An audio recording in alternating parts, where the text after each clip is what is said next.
ತಮಿಳುನಾಡಿನ ರಾಜಕೀಯ ಗೊಂದಲಗಳಿಗೆ ಇವತ್ತು ಅಧಿಕೃತ ತೆರೆ ಬೀಳುವಂತಹ ಎಲ್ಲ ಸಾಧ್ಯತೆ ಇದೆ. ಇದೀಗ ಬರ್ತಾ ಇದೆ ಬ್ರೇಕಿಂಗ್ ನ್ಯೂಸ್.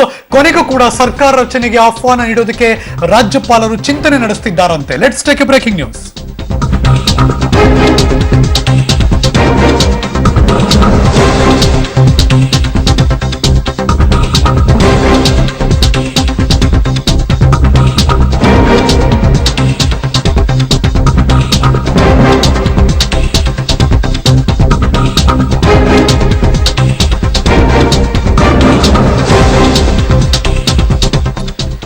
ಇವತ್ತು ಎಡಪ್ಪಾಡಿ ಕೆ ಪಳನಿಸ್ವಾಮಿಗೆ ಮುಖ್ಯಮಂತ್ರಿಯಾಗಿ ಪ್ರಮಾಣ ವಚನವನ್ನ ಬೋಧಿಸ್ತಾರ ರಾಜ್ಯಪಾಲರು ಮತ್ತು ಪಳನಿಸ್ವಾಮಿಗೆ ಸರ್ಕಾರ ರಚನೆಗೆ ಆಹ್ವಾನ ನೀಡುತ್ತಾರೆ ರಾಜ್ಯಪಾಲ ವಿದ್ಯಾಸಾಗರ್ ರಾವ್ ಅನ್ನುವ ಎಲ್ಲ ಮಾತುಗಳು ಕೂಡ ಕೇಳಿ ಬರ್ತಾ ಇದೆ. ವಾರಾಂತ್ಯದ ಹೊತ್ತಿಗೆ ವಿಶ್ವಾಸಮತ ಸಾಬೀತುಪಡಿಸಬೇಕು ಅನ್ನುವ ಸೂಚನೆ ಕೂಡ ಸಿಗುವಂತಹ ಎಲ್ಲ ಸಾಧ್ಯತೆ ಇದೆ. ಒಂದಷ್ಟು ಹೈಡ್ರಾಮಾ, ಗೊಂದಲ, ಗಲಾಟೆಗಳ ನಡುವೆ ಇದೀಗ ತಮಿಳುನಾಡು ರಾಜಕೀಯದಲ್ಲಿ ಅಧಿಕೃತ ತೆರೆ ಬೀಳುವಂತಹ ಸಾಧ್ಯತೆ ಇವತ್ತು ಕಾಣಸಿಗುತ್ತೆ. ಕೊನೆಗೂ ಸರ್ಕಾರ ರಚನೆಗೆ ಆಹ್ವಾನ ನೀಡೋದಕ್ಕೆ ರಾಜ್ಯಪಾಲರು ಕೂಡ ಚಿಂತನೆ ನಡೆಸ್ತಾ ಇದ್ದಾರೆ. ಬಟ್ ಮೀನ್ ವೈಲ್ ಓ ಪನ್ನೀರ್ ಸೆಲ್ವಂ ಕೂಡ ತಮ್ಮ ಇಂಗಿತವನ್ನು ಕೂಡ ವ್ಯಕ್ತಪಡಿಸಿದ್ದಾರೆ ರಾಜ್ಯಪಾಲರಿಗೆ. ಹೀಗಾಗಿ ರಾಜ್ಯಪಾಲರ ಅಂಗಳದಲ್ಲಿ ಈಗ ಎಲ್ಲವೂ ಕೂಡ ನಿಂತಿದೆ. ಅವರು ಯಾರಿಗೆ ಅಧಿಕೃತವಾಗಿ ಈ ಪ್ರಮಾಣ ವಚನವನ್ನ ಹೇಳ್ತಾರೆ ಮತ್ತು ವಿಶ್ವಾಸಮತ ಯಾಚನೆಗೆ ಸೂಚನೆ ಕೊಡ್ತಾರೆ ಅನ್ನೋದು ಈಗ ಒಂದಷ್ಟು ಕುತೂಹಲವನ್ನು ಕೆರಳಿಸಿದೆ. ಇದರ ಬಗ್ಗೆ ಮತ್ತಷ್ಟು ಮಾಹಿತಿ ನನ್ನ ಸಹೋದ್ಯೋಗಿ ನ್ಯೂಸ್ ಡೆಸ್ಕ್ ಇಂದ ಅಕ್ಷಯ್ ದೂರವಾಣಿ ಸಂಪರ್ಕದಲ್ಲಿದ್ದಾರೆ. Morning Akshay. Good morning Akshay. Good morning Harish. ಒಂದ್ ಕಡೆ ರಾಜ್ಯಪಾಲ ವಿದ್ಯಾಸಾಗರ್ ಅವರನ್ನ ಇಬ್ರು ಕೂಡ ಭೇಟಿ ಮಾಡ್ತಾರೆ, ಎಡಪ್ಪಾಡಿ ಕೆ ಪಳನಿಸ್ವಾಮಿ ಮತ್ತು OPS ಇಬ್ರು ಕೂಡ. ಈಗ ಯಾವ ಹಂತಕ್ಕೆ ತಲುಪಿದೆ ತಮಿಳುನಾಡಿನ ರಾಜಕೀಯ? ಹರೀಶ್, ಈಗ ಸದ್ಯಕ್ಕೆ ಸಿಕ್ತಿರ್ತಕ್ಕಂತ ಮಾಹಿತಿಗಳ ಪ್ರಕಾರ ಪಳನಿಸ್ವಾಮಿಗೆ, ಎಡಪ್ಪಾಡಿ ಪಳನಿಸ್ವಾಮಿಗೆ ರಾಜ್ಯಪಾಲರು ಇವತ್ತೇ ಪ್ರಮಾಣ ವಚನವನ್ನ ಬೋಧಿಸಬಹುದು. ಮಧ್ಯಾಹ್ನದ ಬಳಿಕ ಸರ್ಕಾರ ರಚನೆಗೆ ಆಹ್ವಾನವನ್ನ ಕೊಡುವಂತ ಸಾಧ್ಯತೆ ಇದೆ. ಒಂದು ವೇಳೆ ಸರ್ಕಾರ ರಚನೆಗೆ ಆಹ್ವಾನ ಕೊಟ್ಟರೆ ಇವತ್ತೇ ಅವರಿಗೆ ಪ್ರಮಾಣ ವಚನ ಬೋಧಿಸ್ತಾರೆ ಅಂತೇಳಿ ಹೇಳಲಾಗ್ತಿದೆ. ಇದಕ್ಕೆ ಮುಖ್ಯ ಕಾರಣ ಏನು ಅಂತ ಹೇಳಿದ್ರೆ, ನಿನ್ನೆ 7:30ಕ್ಕೆ ಪಳನಿಸ್ವಾಮಿ ಮತ್ತೆ 8:30ಕ್ಕೆ ಪನ್ನೀರ್ ಸೆಲ್ವಂ ಇಬ್ರು ಕೂಡ ರಾಜ್ಯಪಾಲರನ್ನ ಭೇಟಿಯಾಗಿದ್ರು. ಪಳನಿಸ್ವಾಮಿ 124 ಮಂದಿ ಶಾಸಕರ ಬೆಂಬಲದ ಪತ್ರವನ್ನ ರಾಜ್ಯಪಾಲರಿಗೆ ಸಲ್ಲಿಸಿದ್ದಾರೆ.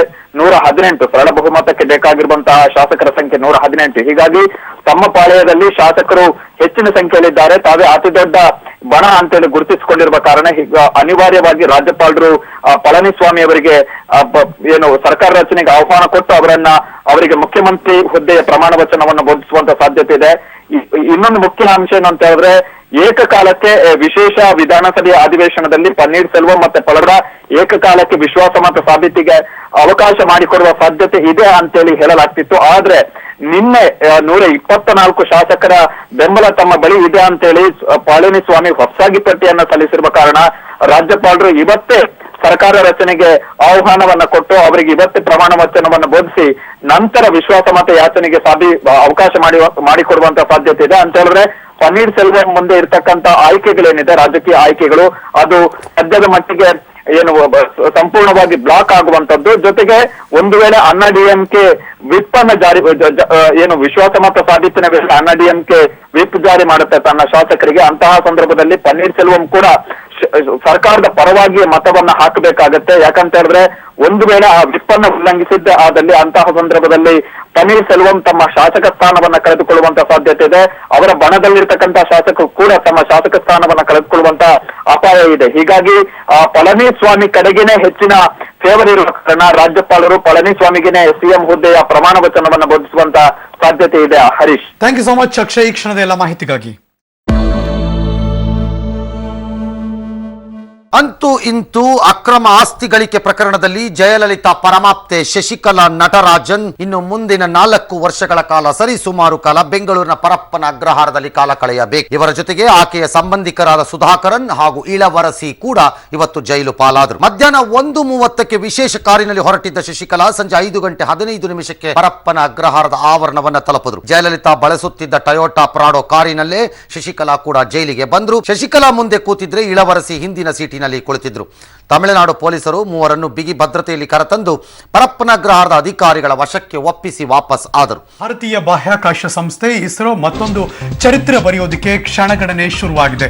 ಆಂಧ್ರ ಪ್ರದೇಶದ ಶ್ರೀಹರಿಕೋಟಾ ಉಡಾವಣಾ ನೆಲೆಯಿಂದ ಒಂದೇ ರಾಕೆಟ್ ಮೂಲಕ 104 ಉಪಗ್ರಹಗಳನ್ನ ಇನ್ನು ಕೆಲವೇ ಕ್ಷಣಗಳಲ್ಲಿ ಮಹಾ ಉಡ್ಡಯನವನ್ನ ನಡೆಸ್ತಾ ಇದೆ. ಬಾಹ್ಯಾಕಾಶ ಇತಿಹಾಸದಲ್ಲೇ ಮೊದಲ ಬಾರಿಗೆ ದೇಶವೊಂದು ಉಡಾವಣೆಯಲ್ಲಿ ಶತಕದ ಸಾಧನೆ ಮಾಡೋದಕ್ಕೆ ಸಜ್ಜಾಗಿದೆ.